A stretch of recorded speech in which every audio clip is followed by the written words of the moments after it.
সামরিক শক্তিতে আরও এক ধাপ এগিয়ে বাংলাদেশ, পেছনে ফেলল শত্রু মিয়ানমারকে।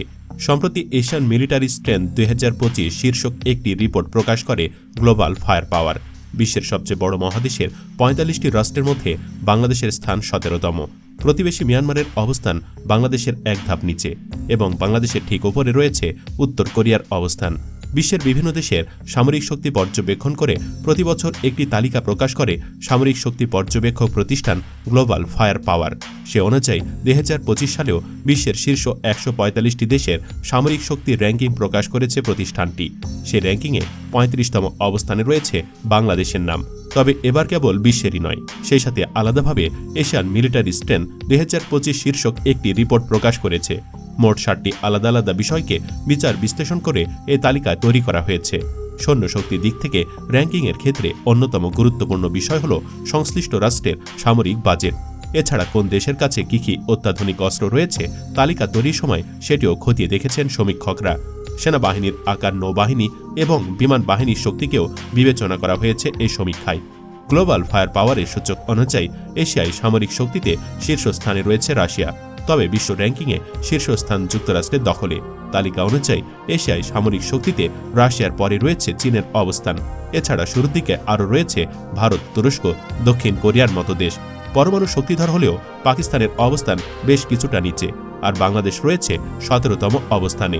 রিপোর্টে বলা হয়েছে বাংলাদেশের সামরিক বাহিনীর আকার খুব বেশি বড় না হলেও আধা সামরিক বাহিনীর দিক থেকে বাংলাদেশের বিশ্বের 1 নম্বরে। বাংলাদেশে রয়েছে 68 লক্ষের বিশাল প্যারা মিলিটারি ফোর্স। যুদ্ধ বা রাষ্ট্রের যে কোনো জরুরি প্রয়োজনে তারা সহায়ক শক্তি হিসেবে কাজ করতে পারেন। গ্লোবাল ফায়ার পাওয়ারের রিপোর্টে বলা হয়েছে বাংলাদেশের মোট সামরিক বাহিনীর আকার প্রায় 7 লাখ। এর মধ্যে সক্রিয় সৈন্য সংখ্যা 1,63,000। বাংলাদেশ বিমান বাহিনীতে রয়েছে 17,400 সদস্য এবং নৌবাহিনীতে রয়েছে 25,100 নৌসেনা। বাংলাদেশের মোট জনসংখ্যা 16 কোটির বেশি। এর মধ্যে প্রায় 6,61,00,000 মানুষ সামরিক বাহিনীতে যুক্ত হওয়ার যোগ্য। একটি দেশের স্বাধীনতা ও সার্বভৌমত্ব রক্ষায় শক্তিশালী সামরিক বাহিনী অত্যন্ত গুরুত্বপূর্ণ। শুধু দেশের সুরক্ষায় নয়, অন্য দেশের বিরুদ্ধে যুদ্ধ ঘোষণা এবং বিশ্ব মঞ্চে নিজের প্রভাব বিস্তারেও সামরিক শক্তি অন্যতম বিবেচ্য বিষয়। আর এজন্যই বিশ্বের প্রতিটি দেশ তার সামরিক শক্তিকে প্রতিনিয়ত বাড়ানোর চেষ্টা করে থাকে। অনেক দেশ বিলিয়ন ডলার ব্যয় করে শুধু এই খাতে। বাংলাদেশও তার সামরিক খাতকে অত্যন্ত গুরুত্ব দিয়ে থাকে। প্রতি বছর জাতীয় বাজেটের একটি বড় অংশ প্রতিরক্ষা খাতে ব্যয় হয়। বাংলাদেশ সামরিক বাহিনীর সদস্যরা বিভিন্ন দেশের মহড়া এবং প্রশিক্ষণে অংশ নেন।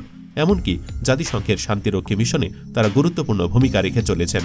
বাংলাদেশ সবসময় তার সামরিক বাহিনীকে শক্তিশালী এবং আধুনিকায়ন করার চেষ্টা করে আসছে। তারই অংশ হিসেবে যুক্তরাষ্ট্র, চীন, তুরস্ক সহ বিভিন্ন দেশ থেকে সামরিক সরঞ্জাম কিনে থাকে বাংলাদেশ। বাংলাদেশ তার নৌবাহিনীর জন্য সাবমেরিন কিনেছে। তুরস্ক থেকে আধুনিক ড্রোনও কিনেছে বাংলাদেশ সেনাবাহিনী। বাংলাদেশ তার বিমান বাহিনীর আধুনিকায়নে অত্যাধুনিক যুদ্ধ বিমান কেনার জন্য প্রচেষ্টা চালাচ্ছে। চাইলেই অতি দ্রুত হয়তো খুব বেশি সামরিক সমরাস্ত্র কেনা সম্ভব না, তবে চাইলেই গোটা দেশের তরুণদের সামরিক প্রশিক্ষণ দেওয়া সম্ভব, যা শত্রুদের মোকাবেলায় কাজে আসবে। তাই অনেকেই অন্যান্য দেশের মতো বাংলাদেশের প্রতিটা তরুণ নাগরিককে সামরিক প্রশিক্ষণের দাবি জানাচ্ছে। বন্ধুরা, আপনারাও এই দাবির সাথে একমত কিনা মন্তব্যের ঘরে হ্যাঁ বা না ভোট দিতে পারেন। আর অবশ্যই আমাদের এই নতুন চ্যানেলটি সাবস্ক্রাইব করে রাখতে পারেন, যাতে পরবর্তী কোনো ভিডিও মিস না হয়। ধন্যবাদ।